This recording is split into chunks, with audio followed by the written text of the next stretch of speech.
In the beginning of the film Iron Man 2008, the border of Afghanistan is shown, and then Tony Stark makes his entry. Tony Stark is a genius, billionaire, and the owner of Stark Industries, a weapons manufacturing company. He has come to the army to demonstrate a missile made by his company. It's the Jericho missile, which has the power to devastate any country. After dealing with the army, Tony is returning home in a car with some soldiers when terrorists attack his vehicle. While fighting them, all the soldiers are killed. To save his life, Tony runs out of the car, but a missile from his own company, Stark Industries, falls near him. Then, the film shows a scene from 36 hours earlier, where Tony is being honored with the Apogee Award. Here we learn that Tony started his company, Stark Industries, with his father, where they dealt in arms and made new inventions to be used for public welfare. Tony is not present to receive the Apogee Award, so his father's friend, Obadiah Stane, accepts it on his behalf. Then, Tony is shown gambling in a casino. James Rhodes goes there and gives Tony his award, but Tony refuses it, saying he has no place to keep it. Meanwhile, a reporter, Christine, approaches Tony, tries to interview him, and says that his weapons deals are not right. Tony replies that if World War III were to happen and they didn't have weapons, how would they help their people? After a little more conversation, Tony takes the news reporter to his home. After spending the night with her, when Tony wakes up, his assistant Pepper Potts is there and informs him that he has a big deal in Afghanistan today and that his private jet is waiting for him. When Tony reaches the jet, James is waiting for him. Then they both leave for the deal in Afghanistan. Then we are shown the present time, where Tony's condition is very bad, and some wires are connected to his chest, running from a battery, which is now keeping Tony's body alive. When Tony regains consciousness, he asks a man standing nearby what happened. The man, Yinsen, explains that during a missile explosion, many shrapnel pieces entered his body, which were difficult to remove, so he created an electromagnetic field with a battery that will help prevent those pieces from reaching his heart. If it is removed, he will die. Then the leader of the terrorists enters and tells Tony that they have captured him and will only release him if he builds the Jericho missile for them because they want to attack America. But Tony refuses. Then the terrorist leader takes Tony outside and shows him that they have all the weapons made by his company, the weapons he sends to the army and others, which are sold to them at very high prices. Now they want the Jericho missile, and if he wants to save his life, he must build a prototype of the missile for them, only then will they let him go. Tony goes back into the cave and asks Yinsen if he knows any way to escape. Yinsen says it's a mountainous area, and no one can save them from here. Yinsen then starts talking about his family and says he wants to see them. Tony says he has no family, but he still needs to get out of there as soon as possible. Then Tony gets an idea and starts building an iron suit. He extracts a special metal from the missiles available there, which is very important for powering the arc reactor. An arc reactor is something that provides power to any machine for a long time. The electromagnetic field attached to Tony's chest runs on a battery, but it cannot supply power for long. Finally, Tony and Yinsen create it. The terrorists also find out about this, but they don't understand what they are building.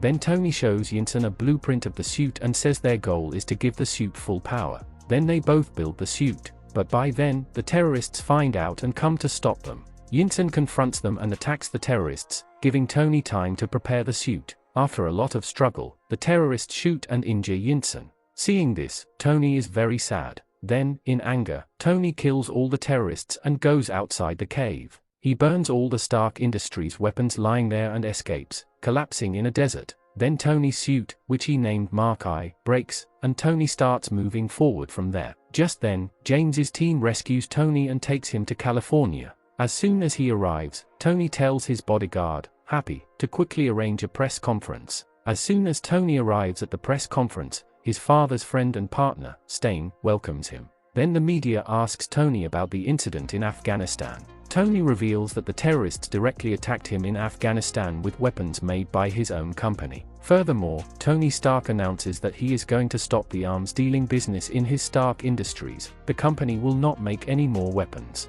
Hearing this, Stane interrupts and says that Tony is in shock because of the incident in Afghanistan and is talking like this. They will discuss the issue and inform everyone later. Then Stane asks what happened in Afghanistan and how he escaped. Tony says the terrorists attacked him, captured him, and forced him to build the Jericho missile, but he built an iron suit and escaped, and to power it, he built an arc reactor. Then Tony shows him the arc reactor attached to his chest. Seeing it, Stane says it's a fantastic discovery, they should present it to the whole world. But Tony refuses and leaves. Now, Tony improves the arc reactor in his home lab and creates a new version. To fit the new reactor into his body, he calls his assistant, Pepper. Pepper removes the old reactor from Tony's body and fits the new one.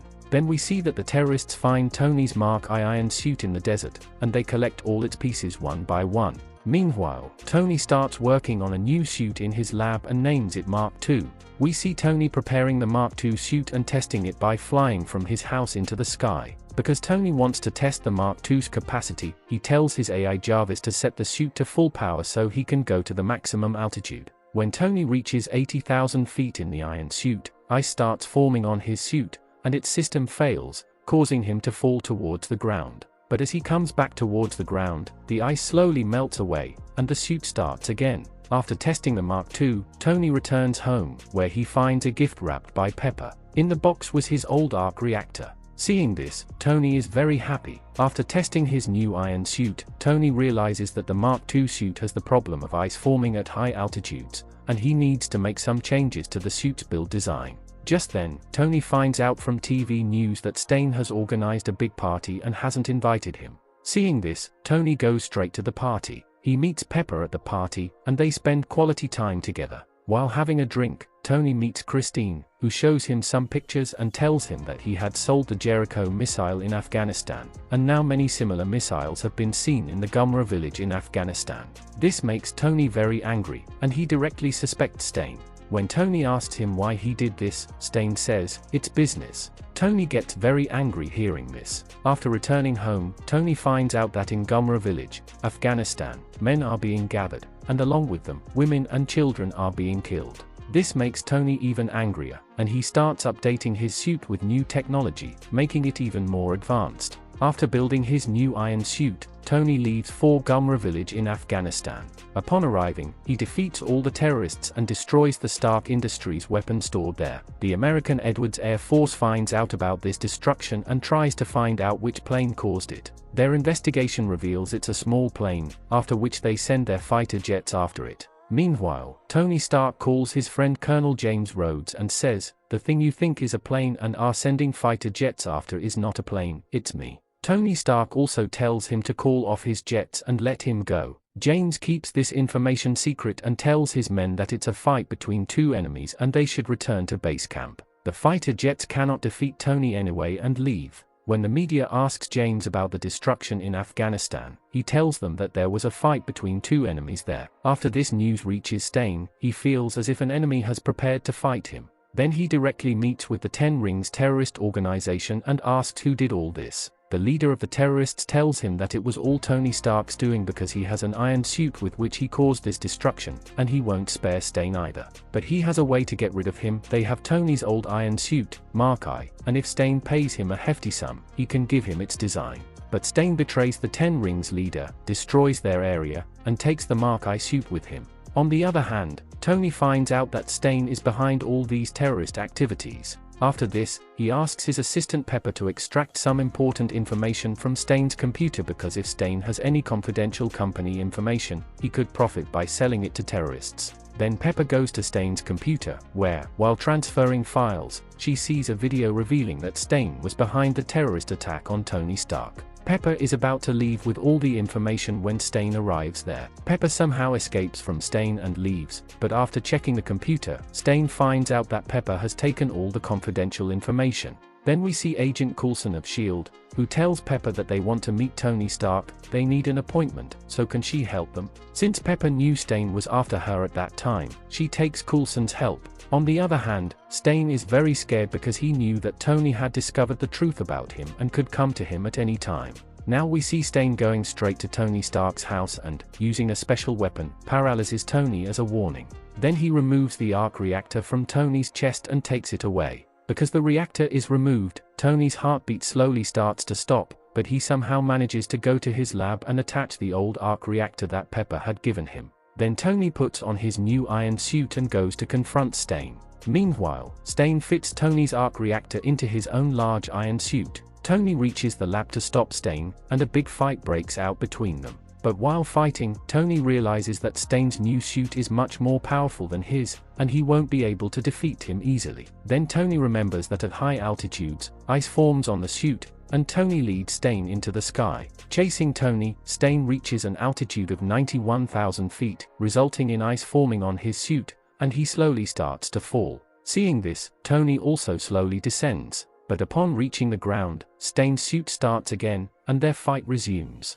After this, Tony falls on the roof of his company's lab and calls Pepper, telling her to turn on the big arc reactor at full power so that its full effect will hit Stane's suit, and he can escape. Following his instructions, Pepper turns on the arc reactor at full power, causing very strong rays to emanate from it, and Stane gets caught in them, resulting in his death. The next day, while going to the press conference, S.H.I.E.L.D. gives Tony Stark a speech note and tells him to say exactly what is written in it to the media. They will handle the rest. But upon arriving at the press conference, Tony thinks for a moment and says in front of everyone, "I am Iron Man." And after that, in the post-credit scene, it is shown that S.H.I.E.L.D's Nick Fury comes to Tony's house and says to him, "You think you're the only superhero in the world? Mr. Stark, you've become part of a bigger universe, you just don't know it yet." And with this, the film ends.